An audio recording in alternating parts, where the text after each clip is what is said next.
Hola, hola mis chicas Entremés, sean bienvenidas a su espacio Entremés Mujer por EduMás Televisión en los canales 17, 81 y 1081 de Claro TV. Qué gusto reencontrarnos, Dorangi del Rosario, Rosa Cepeda, para degustar de este contenido dirigido a la mujer en todas sus facetas. Bienvenida, Rosa, claro. Gracias, Dorangi. Bienvenida, espero que hayas disfrutado esas vacaciones. ¿Qué tal te fue? ¿Todo bien? Gracias, todo bien, y viendo tu desarrollo, qué bien lo has hecho. Gracias. Qué bueno el poder aperturar espacios donde las mujeres nos sentimos apoyadas y también podemos crecer juntas. De eso se trata. Así es, para mí realmente ha sido una gran bendición contar con todo el equipo, así que desde los productores, camarógrafos, de verdad que este es un equipo maravilloso, Rosa. Así es, hoy estaremos tratando, Dorangi, el tema cuidados del cuidador con la doctora Patricia Nina, quien es médico familiar y comunitario, y cuán importante es cuidarnos, el autocuidado. Todo esto y mucho más lo vamos a tratar más adelante, pero antes, como siempre, pasamos a nuestra frase. Por supuesto, la frase de hoy dice de la siguiente manera: cuando un niño se siente seguro de sí mismo, deja de buscar aprobación de cada paso que da. María Montessori. Excelente. Realmente, como padres, nosotros vamos escalando día a día y los niños son nuestros principales maestros. Vamos a prestar un poquito de atención de las cosas, cuáles son esas habilidades que tienen nuestros pequeñitos. También nosotros enseñarles a ser un poquito independiente, que se vistan solo, que hagan su tareita, vamos a acompañarles, que sientan que realmente son capaces en cada paso que den. Porque si nosotros como papás estamos ahí para apoyarles siempre, ellos saben donde quiera que se encuentren, que cuentan con nosotros. Así es, Dorangi, y el ir paso a paso, dando esa seguridad que el niño necesita desde casa, en la escuela, y hablando de este método, el método Montessori que nos dejó María Montessori, esta médico italiana que luchó tanto para la inclusión dentro de la educación de esos niños hiperactivos que eran considerados quizás niños especiales, que estaban fuera de la escuela. Ella creó este método para darle oportunidades, una educación que es igualitaria, donde el niño va paso a paso aprendiendo conforme a su tamaño, a su edad. Es decir, esta es la verdadera educación inclusiva. Inició con María Montessori, un método que funciona pues actualmente y que realmente ha rendido, ha dado muchos frutos. Es así, un método que me encanta, Rosa, realmente, porque es cierto, los niños aprenden jugando, y si nosotros como padres los practicamos y los ponemos en casa también, aprenden cositas, incluso hasta hacer quehaceres en la casa. Si lo hacemos divertido, de una manera divertida, ellos de aseguro que van a aprender y también van a apoyarnos. Y he visto en las redes sociales, Dorangi, de hecho, padres que tienen la oportunidad y los recursos de hacerle una casita adecuada al tamaño del niño, cocina, y los niños, las niñas van realizando ciertas actividades conforme a su edad, y eso pues les abre las puertas, las oportunidades para cuando ya vayan creciendo tengan esos hábitos sanos y saludables. Por ejemplo, como la comida. He visto niñas cocinando pues alimentos que son propios y permitidos, donde pues está la vigilancia de ese adulto, de ese tutor, en el caso ya de la escuela propiamente dicha, como sería el método Montessori, que se lleva paso a paso. Sabemos que desde el disfrute se aprende mejor. El aprendizaje significativo, ese que sirve para la vida, como bien reza nuestro diseño curricular dominicano. Así es. Pues Rosa, esto es algo maravilloso. Vamos a dar nuestra primera pausa, pero no te cambies y quédate ahí mismo. Así es, ya volvemos. Saludos, mi nombre es Ramón Willy Hoskin y me han invitado al programa Entremés Mujer para recomendarles películas que tengan que ver con el ámbito familiar. Por suerte, hay muchas películas sobre la familia. En esta ocasión, a mí me gustaría recomendarles una comedia que está en Netflix que se llama No Puedo Vivir Sin Ti. Su protagonista es Adrián Suárez y su pareja o su compañera en la película es Paz Vega. Adrián en esta película hace el papel de un personaje padre de familia y que ha sido totalmente arropado, se ha vuelto adicto al teléfono. Más bien yo diría que trabajólico, pues lo usa para trabajar en todos sus ámbitos. Esto lo ha llevado a descuidar mucho su familia y llega a una situación tan fuerte que la mujer su esposa, Paz Vega, tiene que pedirle el divorcio. Esta película no es muy original, pero sí sigue una fórmula que te hace muy entretenida y sobre todo que permite que nosotros podamos verla junto con los niños sin ningún problema. En la película se van mostrando las fallas del personaje, se dan algunos valores y deja una enseñanza muy positiva de cómo debemos vivir para poder desarrollar una relación armoniosa con la familia. Esta película, aunque es de fórmula y deja de lado las redes sociales y tampoco muestra el daño que le está haciendo a los jóvenes y se concentra solamente en los adultos, sí deja muchas nociones que nos ayudan a llevar una relación más positiva con nosotros y con los dispositivos electrónicos. Se las recomiendo y espero que la disfruten. Un placer para mí, fue Willy Hosking para Entremés Mujer.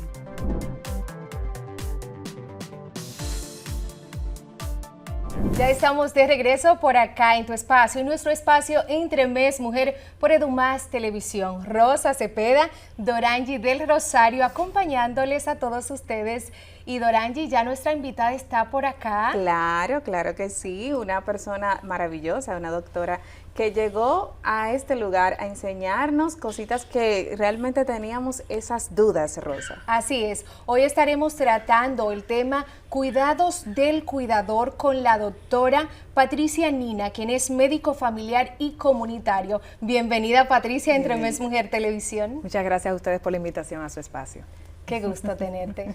Un placer, Patricia, tenerte en este lugar. Gracias. Patricia, hay una pregunta. ¿Este síndrome del cuidador, cómo se manifiesta? Bueno, existen muchas señales de alerta o muchos síntomas con respecto al síndrome del cuidador. La manera en que se manifiesta, primero se da, obviamente, por la carga que tiene la persona que cuida a otra persona, a raíz del tiempo que dedica y toda la energía y el tiempo que dedica a cuidar a esa persona, olvidándose de sí mismo. Entonces, dentro de los síntomas o señales de alerta que puede presentar está lo que es la sobrecarga de responsabilidades. Porque como saben, cuando usted está a cargo de una persona que tiene necesidades o que es totalmente dependiente de usted porque no tiene la independencia para realizar esas actividades cotidianas, pues entonces sobrecarga más a la persona que está, ¿verdad?, lo está cuidando. Y usualmente el cuidador es la persona que lleva todo lo que tiene que ver con la persona enferma o discapacitada en ese momento. Es la que lo lleva al médico, la que lo lleva a sus consultas, que compra sus medicamentos, que conoce todo su mundo. Entonces es la que gestiona, anticipa problemas, resuelve cosas. O sea, por eso viene mucho el tema de la sobrecarga de responsabilidad, que es un detonante o un síntoma del síndrome del cuidador. Patricia, cuidados del cuidador. ¿Se refiere a la familia directamente o a esa persona que está cuidando al enfermo? ¿Qué tanto impacta a un tercero, a una enfermera que se contrate o a un pariente que no sea tan cercano como ese familiar directamente? Bueno, en ese sentido hay una pregunta que siempre se hace: ¿quién cuida al cuidador? Como decimos. Cuando hablamos, por ejemplo, de este tipo de síndrome, no hablamos exactamente de enfermeras o un personal contratado, sino realmente esa persona que suele ser un allegado, familiar o ser querido que está cuidando de esa persona. Porque se da mucho que cuando tenemos esas relaciones, pues existe un compromiso mayor por amor a esa persona, que es distinto a cuando alguien está contratado para cuidar de esa persona. Sí. Que usualmente quien está contratado está contratado por ciertas horas y recibe incluso una compensación económica por ello. Pero el que cuida a un familiar no recibe compensación y no tiene tiempo límite para eso, porque cuida todo el tiempo, todo momento. Y que la carga emocional está ahí por directamente. Supuesto, por supuesto. Hay muchas cosas que se presentan en estas personas. Una de ellas, lamentablemente, es el aislamiento social y la dificultad para socializar, porque como comprenderán, cuando eso se vuelve el mundo de esa persona, entre esas cuatro paredes, cuidando a ese tipo de persona, pues lamentablemente la socialización se queda a un lado. Esas personas se aíslan, se vuelven más solitarios y lamentablemente eso va en detrimento de su estado de salud mental y su estado físico también. Wow, es una información de verdad sumamente importante. Sí. Y me surge una pregunta en cuanto a quien cuida al cuidador. El cuidador, ¿qué tipo de señales da cuando es afectado por este síndrome? Okay. Como mencioné, una de las principales causas era la sobrecarga de responsabilidades, pero dentro de esas señales está la fatiga y los dolores musculares incluso. O sea, las personas se sienten cansadas todo el tiempo. O sea, es como cuando usted se levanta y dice, yo estoy igual de cansado cuando me levanté que como me acosté. ¿Okay? Entonces, lamentablemente se sienten fatigados, cansados, presentan dolores musculares, malestar en todo el cuerpo e incluso diferentes estudios han comprobado que los cuidadores tienen un incremento en su asistencia a la consulta médica y de la polifarmacia porque requieren más atención, porque no se sienten bien.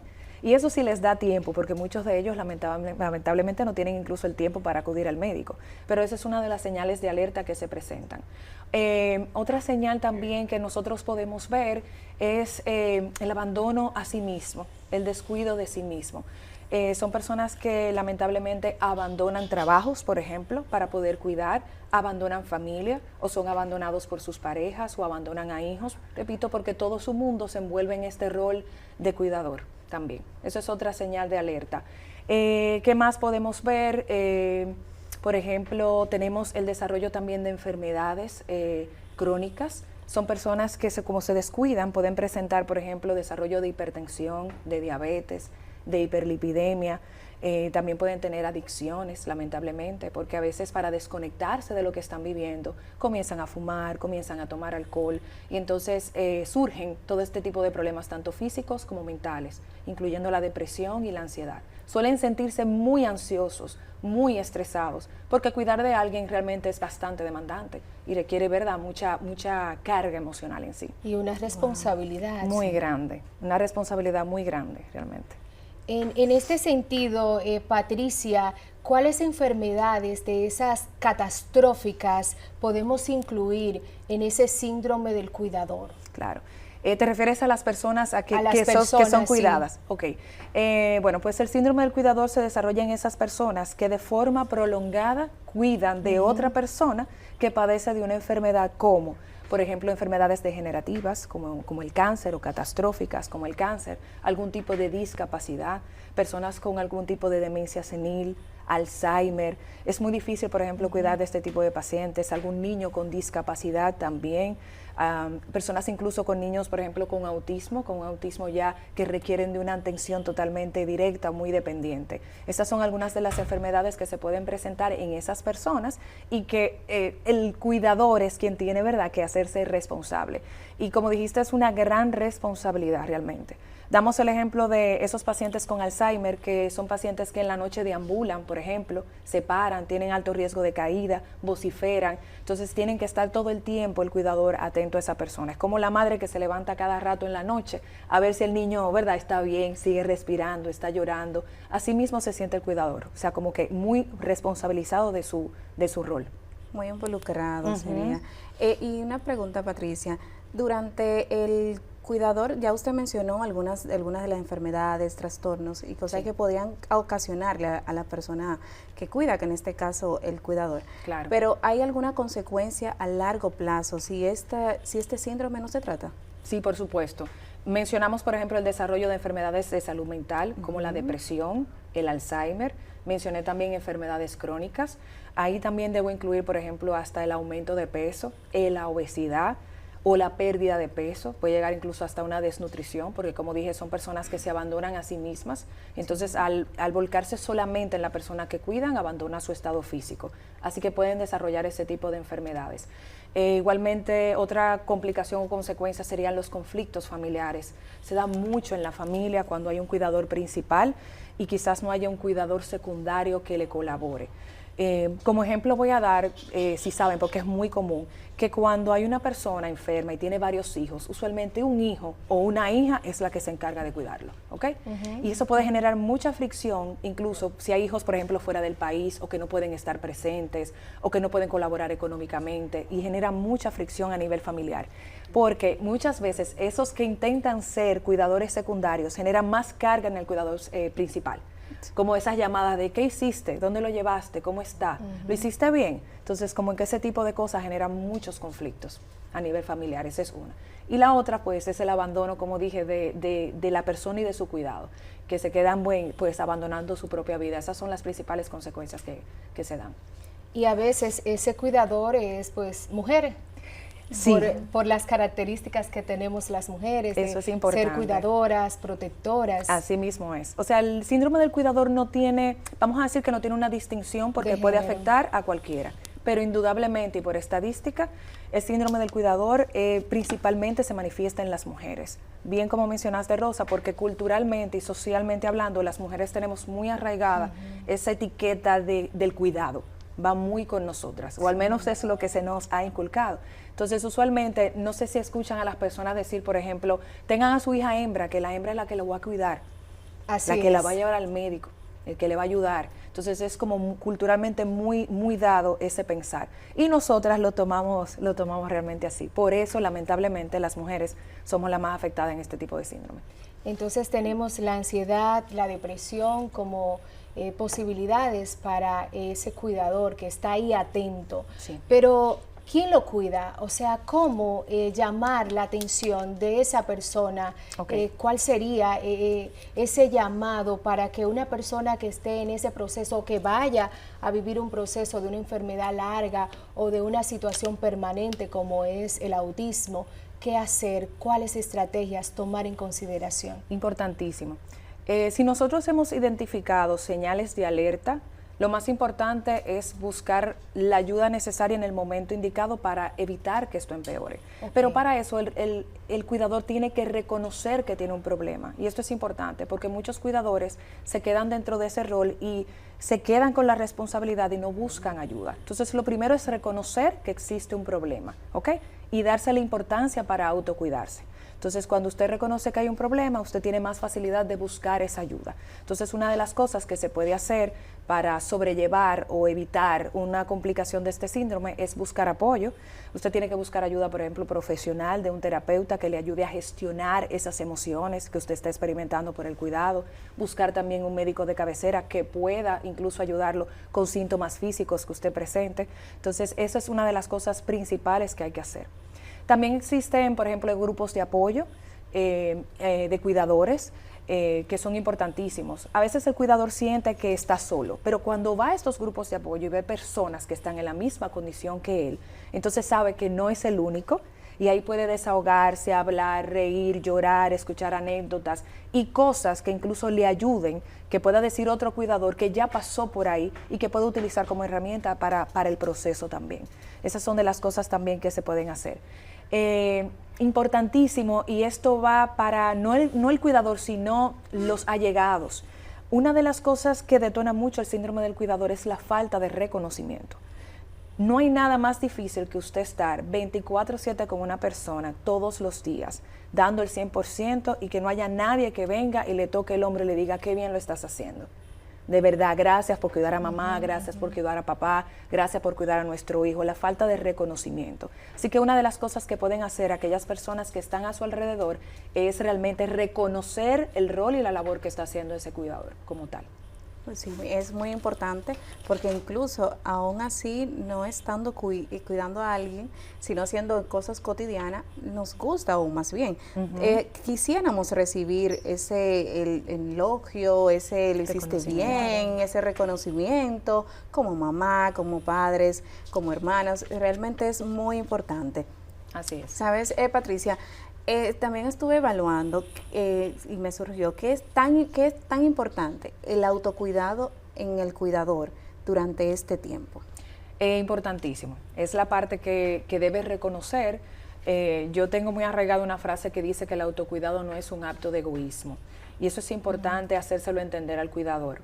El cuidador carga mucho sentimiento de culpa carga una mochila de culpa constantemente cuando, por ejemplo, no está disponible para esa otra persona a quien cuida, o cuando entiende que las cosas que está haciendo por él no cumplen las necesidades que tienen. Entonces, ahí hay que cortar como de raíz ese sentimiento y hacer entender que el autocuidado es necesario, porque muchas veces priorizamos, como digo, a los demás, pero cuando nosotros nos descuidamos con nosotros mismos, pues entonces lamentablemente las cosas no van a fluir, pero cuando uno se autocuida y se autoquiere, todo lo demás va a fluir. Y de seguro que la persona que usted cuida también va a sentir ese cambio, ¿verdad?, de que usted está bien.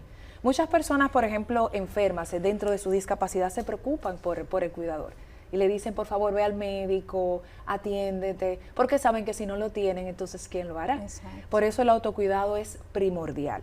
A veces dejamos el autocuidado como último recurso, cuando debe ser nuestra primera opción siempre, nuestra responsabilidad. ¿Algunas recomendaciones para incluirla en la rutina diaria del autocuidado? El descanso es una de ellas. Para los cuidadores es una de las cosas más difíciles, justamente por lo que hablamos, especialmente si tiene a su cargo a alguien que, por ejemplo, tenga patrones de sueños invertidos, como los pacientes con Alzheimer y eso, pero el descanso es primordial. El cuidador tiene que buscar tiempo para descansar. Por lo menos, a veces decimos no tenemos el tiempo, pero por lo menos aunque sea 1 o 2 horas en el día que sea dedicado para sí mismo, ¿ok? Y lograr dormir. La alimentación es primordial también, debe alimentarse de la manera correcta. Por eso hablamos de algunos trastornos alimenticios, sobrepeso o bajo peso dentro de los cuidadores, porque se descuidan en su alimentación. Mantener una alimentación balanceada y saludable. También actividades de ocio, tienen que salir, tienen que socializar, tienen que ir a ese cafecito con la amiga, o el hombre a su barbero, o jugar basquetbol, jugar dominó, cosas que lo hacen feliz. Esas actividades de ocio que usualmente hacía y que se desconectó, tiene que reconectar y hacer esas actividades, sobre todo al aire libre, que le ayuda también en el aspecto no solamente físico, sino también en la parte mental.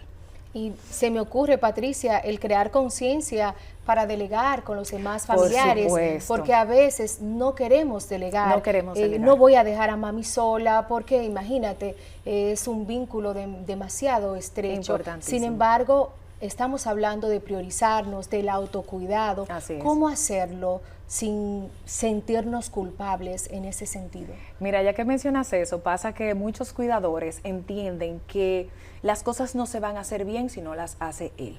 Por eso también, como acabas de mencionar, es importante poder delegar, porque la carga compartida es menos pesada. Entonces, el cuidador tiene que dejarse querer, tiene que dejarse ayudar. Y como dije, muchos cuidadores, por ejemplo, dicen, no, él no sabe la comida como se la come papá, o no sabe bañarlo, así no se levanta, así no es. Entonces, eso lo que genera es más carga sobre el cuidador y no permite a aquella persona que desea colaborarle, pues entonces compartir esa carga. Por eso hablamos mucho del tema del reconocimiento de que hay un problema, porque si el cuidador no entiende que hay un problema, que muchas veces a su alrededor sus familiares y amigos sí se dan cuenta, entonces hay que intervenir. Hay que hacer como esa intervención y decir, mire, es tu momento, hay que descansar, y nosotros hemos reconocido eso en ti. Pero tiene que haber un reconocimiento y delegar funciones. Porque seguimos en modo automático, claro, hasta que podemos colapsar. Claro, colapsar, así mismo es. Y lamentablemente los cuidadores llegan un momento en que llegan al techo, llegan, ¿verdad? Y hacen momentos de crisis, porque como dije, es un estado de agotamiento físico, mental, emocional, y realmente es difícil sobrellevarlo, sobre todo si usted no busca ayuda. Mira, un tema maravilloso, súper importantísimo realmente, pero Rosa, como dices, el tiempo divertido realmente es corto, pero en un minutito breve, algún consejito para todas esas personas que hoy día están siendo cuidador. Yo le diría que el autocuidado es lo más importante, que también comer bien, ejercitarse, hidratarse, hacer alguna actividad que le guste, es un acto de responsabilidad y de amor hacia sí mismo. Y como dije, pues terminar con la frase de que el autocuidado no es un acto de egoísmo, es un acto de amor propio. Wow. Gracias, Patricia Nina, por compartir con nosotros el cuidado o cuidados del cuidador. Qué importante pues tenerlo presente. Gracias a ti, gracias a ustedes por la fiel sintonía todas las semanas por EduMás Televisión. Rosa Cepeda y Dorangi del Rosario. Bye, bye. Bye.